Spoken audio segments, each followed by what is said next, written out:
विकास का, डेवलपमेंट का बेटा ये दूसरा पार्ट हम भेज रहे हैं। फर्स्ट पार्ट आपने देखा है, समझा है, उसी से लिंक करते हुए हम आज सेकंड पार्ट को भी पढ़ेंगे, सीखेंगे।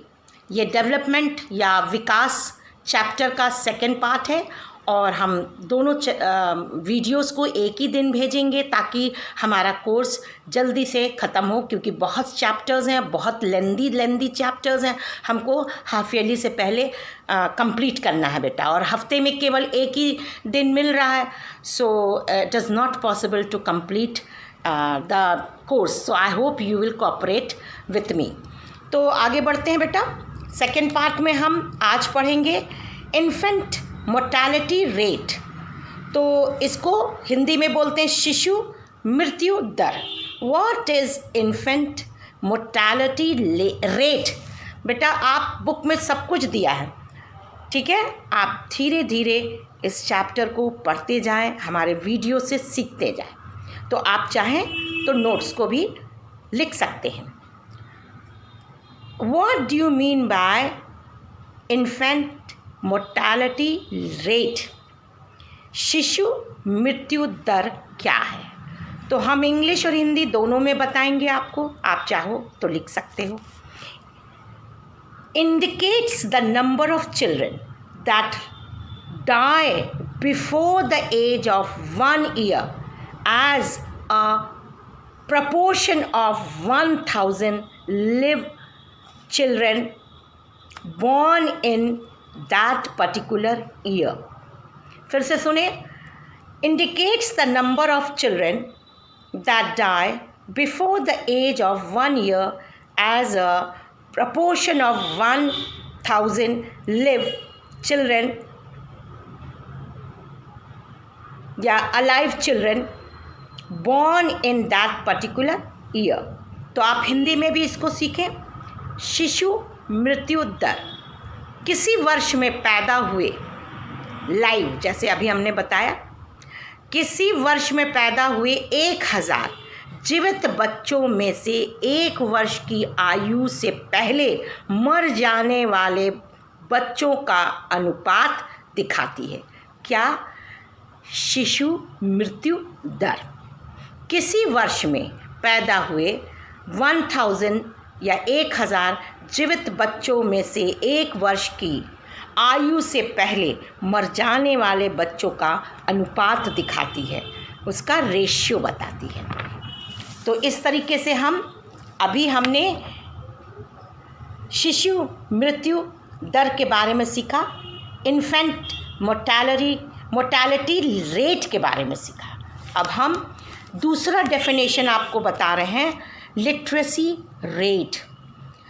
Measures the proportion of literate population in the 7th and above age group। 7 साल से ऊपर के बच्चों की उम्र में ये मेजर किया जाता है। Literacy rate measures the proportion of literate population in the 7th and the above age group।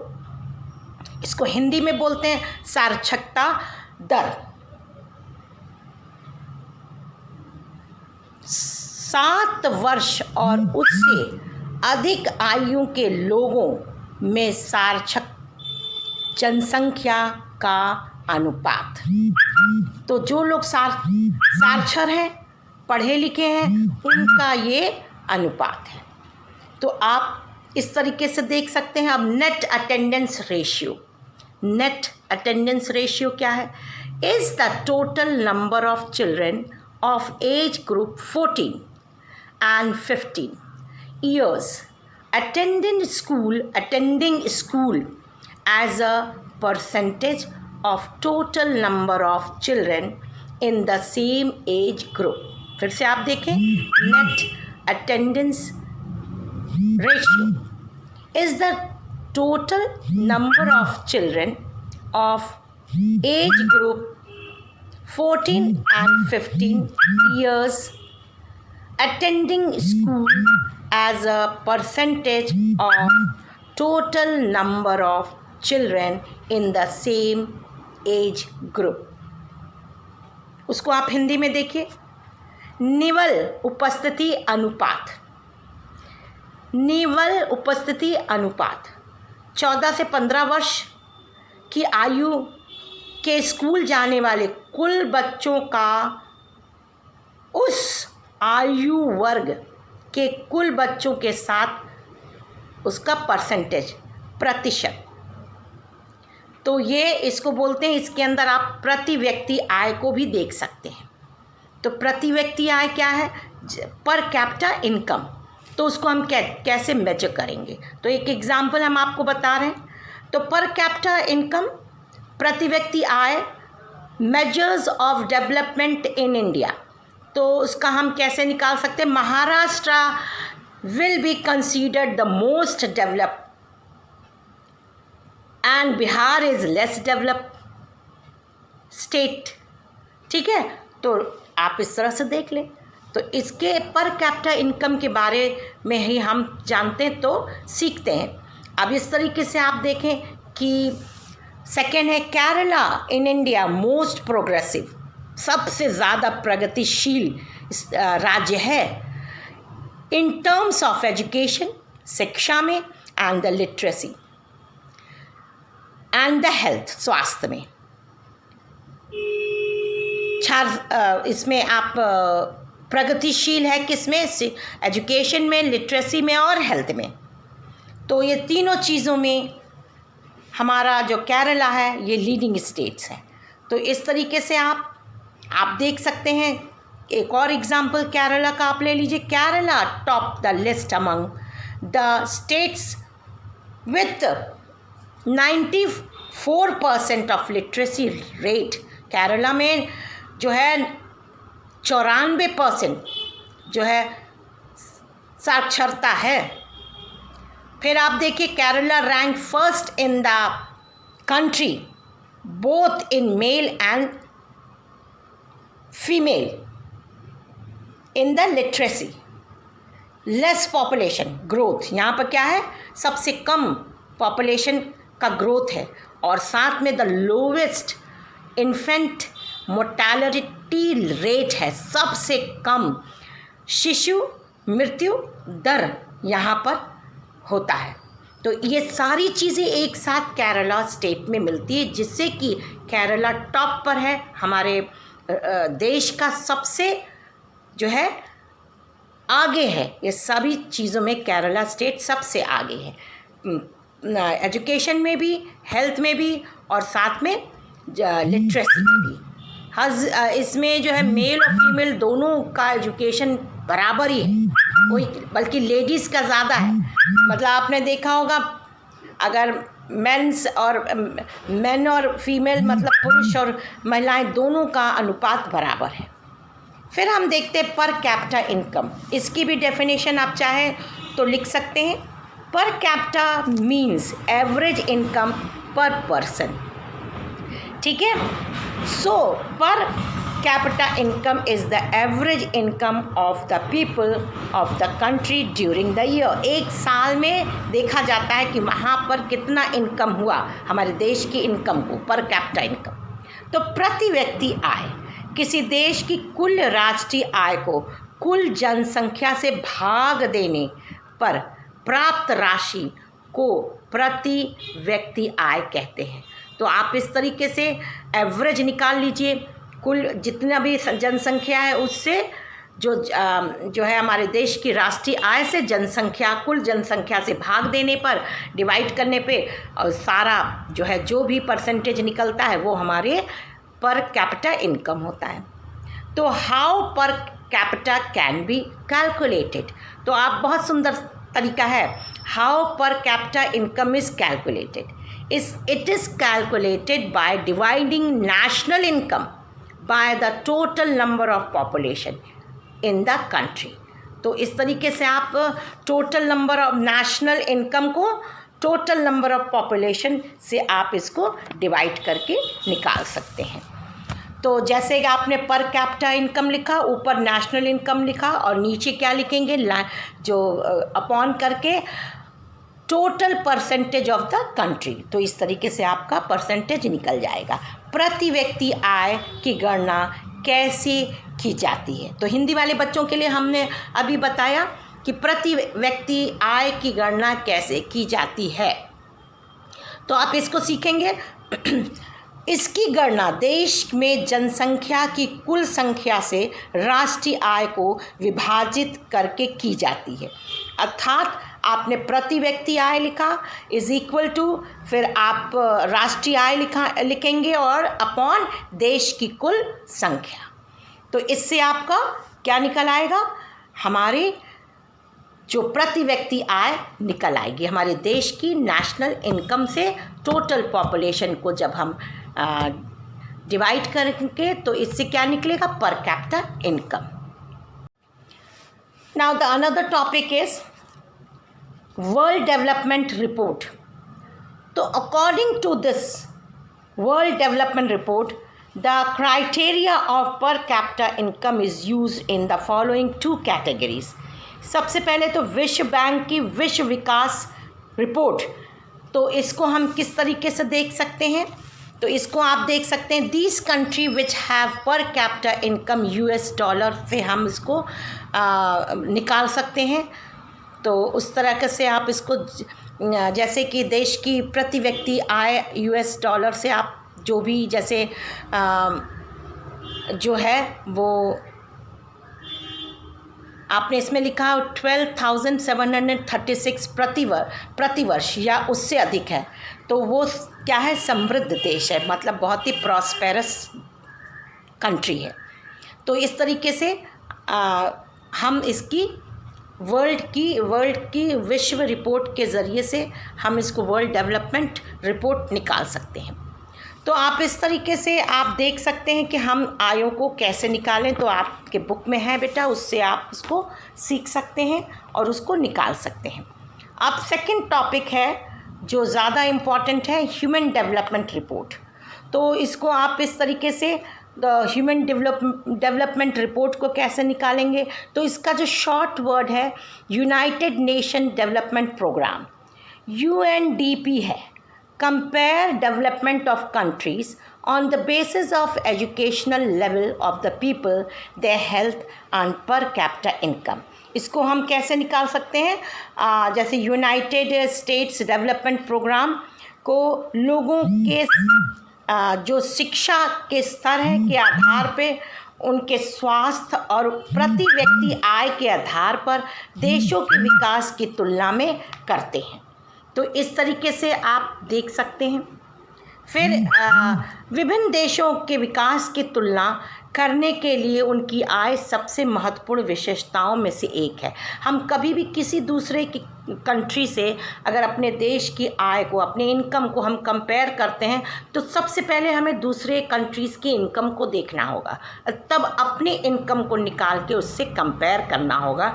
तभी हम ये समझ सकते हैं कि हमारे देश में ग्रोथ का क्या स्तर है या कितना तेज़ी से हमारा देश डेवलपमेंट की ओर जा रहा है।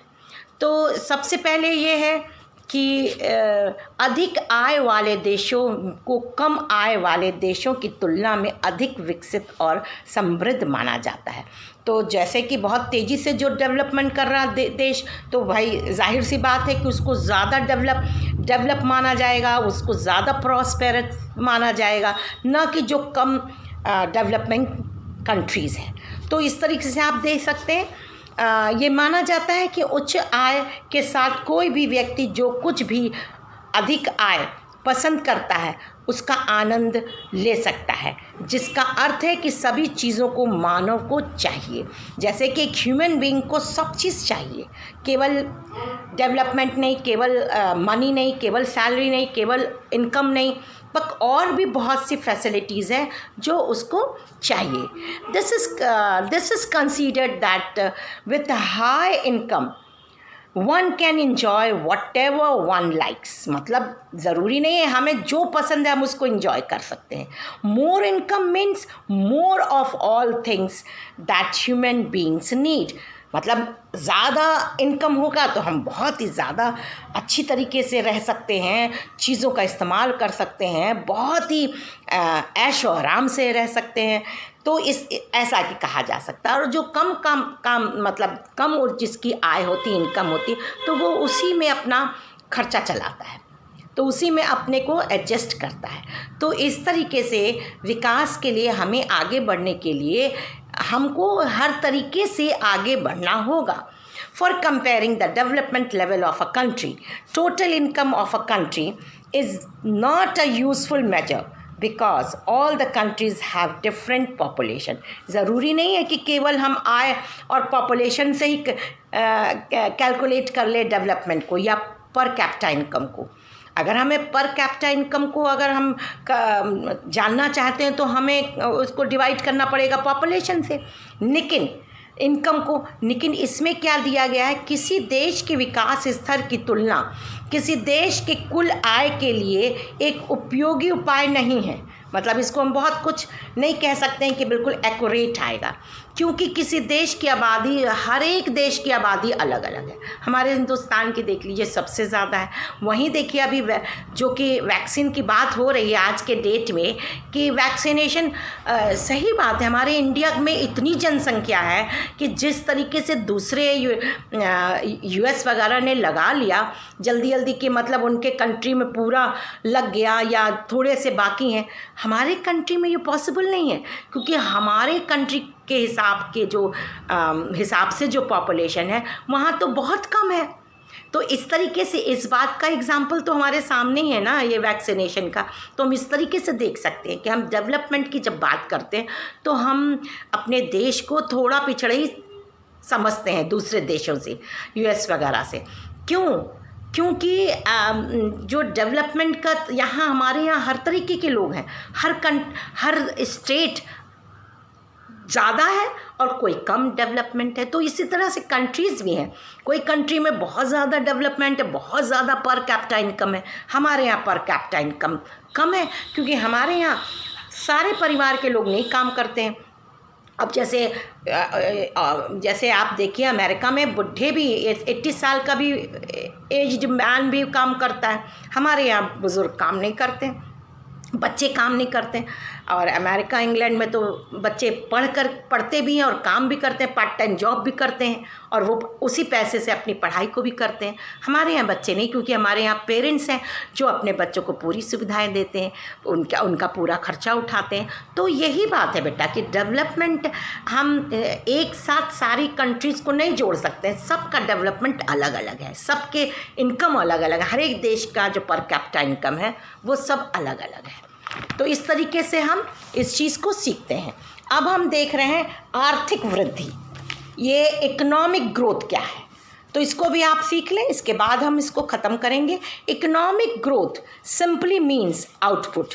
इकोनॉमिक वृद्धि, जैसे हमारे देश की इकोनॉमिक वृद्धि क्या है, तो इसका हम आउटपुट निकालेंगे ना। इकोनॉमिक ग्रोथ सिंपली मीन्स क्या हमारा आउटपुट है, ठीक है। It is sustained growth in national output and income. ये हमें आर्थिक विकास का सीधा मतलब या संबंध, सीधा मतलब है कि राष्ट्रीय उत्पादन और आय में निरंतर वृद्धि होनी चाहिए। हमारे देश में राष्ट्रीय उत्पादन, जो भी हमारी चीज़ें उत्पादित हो रही है इंडस्ट्रीज के ज़रिए से, और साथ में आय में निरंतर वृद्धि हमारे देश के विकास के लिए। क्यों हम लॉकडाउन लगता है फिर खुल जाता, लगता क्यों नहीं, एक साथ सालों साल बंद कर नहीं हो सकता है, क्योंकि हमारे देश की आर्थिक वृद्धि कम हो जाएगी, आर्थिक विकास कम हो जाएगा। फिर क्या होगा कि हमारे पास कुछ भी डेवलपमेंट के लिए नहीं रहेगा, लोगों के जीवन जीना मुश्किल हो जाएगा। अभी देखो खुलता है तो हम जल्दी जल्दी अपने चीज़ों को ख़रीद लेते हैं और घर में सारा भर लेते हैं, फिर हम बहुत से जो छूटे काम होते हैं वो कर लेते हैं। तो इसीलिए लॉकडाउन जो सरकार करती है वो बहुत सोच समझ के करती है कि एकदम से लॉकडाउन लगा भी नहीं सकते, क्योंकि देश के विकास को भी तो सोचना है। केवल हम अपनी सुविधा चाहते हैं कि नहीं बस छुट्टी रहे, मज़ा करें घर में, नहीं, ऐसा नहीं हो सकता है, क्योंकि देश को केवल एक ही चीज़ को नहीं देखना है, सारी चीज़ों को, सारे इंफ्रास्ट्रक्चर को देखना है। कि जिससे हमारा देश आगे बढ़े। ठीक है, तो अब इस तरह से it can be achieved by the use of more input such as land, labour and capital. बहुत सुंदर बात कही गई है कि अगर हमें अपने देश को की डेवलपमेंट को चाहिए तो इट कैन बी अचीव्ड। उसके लिए हमें क्या करना है, सारे तरीक़ों से मिल करके अचीवमेंट करनी है। जैसे यह भूमि, श्रम और पूंजी, जैसे लैंड, लेबर और क्या है इसमें क्या बताया गया, कैपिटल, पैसा, मनी, ठीक है, द्वारा प्राप्त किया जाता है। लेबर्स भी बहुत ज़रूरी है, ज़मीन, भूमि भी बहुत ज़रूरी है जिस पे डेवलपमेंट होता है, खेती होता है, सारे काम होते हैं। ठीक है, इंफ्रास्ट्रक्चर सब भूमि पे ही होते हैं, लैंड पे ही होते हैं। फिर लेबर चाहिए जिससे सारे लेबर्स, हर तरह के लेबर, हम भी टीचर, हम भी लेबर है, ठीक है ना, हर तरीके के लेबर मतलब कोई वाइट कॉलर लेबर होता है, कोई जो है वो इस तरह का लेबर होता है, ठीक है ना। तो इसमें लेबर बहुत से तरीके के लेबर्स आ जाते हैं। ठीक है, तो सफिस्टिकेटेड लेबर्स होते हैं जो पढ़े लिखे होते हैं, ऑफिसर्स ग्रेड के भी, तो सब काम करने वाले। अगर इस तरह से पढ़ाई का काम ना चले बच्चों तो आप तो बिल्कुल सब कुछ भूल जाओगे घर में, है ना। तब भी देखिए स्कूल नहीं जा रहे हो फिर भी ऑनलाइन पढ़ाई हो रही है, आप कुछ पढ़ रहे हो, कुछ सीख रहे हो, तो ये ज़रूरी है, चलना चाहिए। ये आप विकास के लिए, हमारे शरीर के विकास के लिए हम खाना खाते हैं, हमारे बुद्धि के विकास के लिए, नॉलेज, हमारे ब्रेन के विकास के लिए हम टीवी देखते हैं, मोबाइल देखते हैं, लैपटॉप देखते हैं, खेलते हैं, कूदते हैं, किताबें पढ़ते हैं, ठीक है, तो अच्छा अच्छा खाते हैं, ये भी ज़रूरी है। तो ये हमारे शरीर का, हमारे इंडिविजुअल जो भी है, हमारे जो है इंटेलेक्चुअल विकास, ठीक है, बुद्धि का विकास होता है, शारीरिक विकास होता है, बॉडी डेवलपमेंट इज़ इम्पॉर्टेंट। उसी तरीके से हमारे देश का हर एक तरीके का विकास होना बहुत ज़रूरी है। फिर हम देखते हैं economic growth is concern with increasing the productive capacity of an economy। तो आर्थिक विकास का संबंध अर्थव्यवस्था में क्या है, उत्पादन की क्षमता को बढ़ाने से है। अगर उत्पादन की क्षमता नहीं बढ़ेगी तो हमें अनाज कहाँ से मिलेगा, हमें कपड़े का, रोटी कपड़ा और मकान कहाँ से मिलेंगे, ठीक है ना। जैसे कि हमने कहा कि शेल्टर, क्लोथिंग एंड फूडिंग, ये तीन चीज़, रोटी, कपड़ा और मकान, हमारे आज की ज़रूरत है।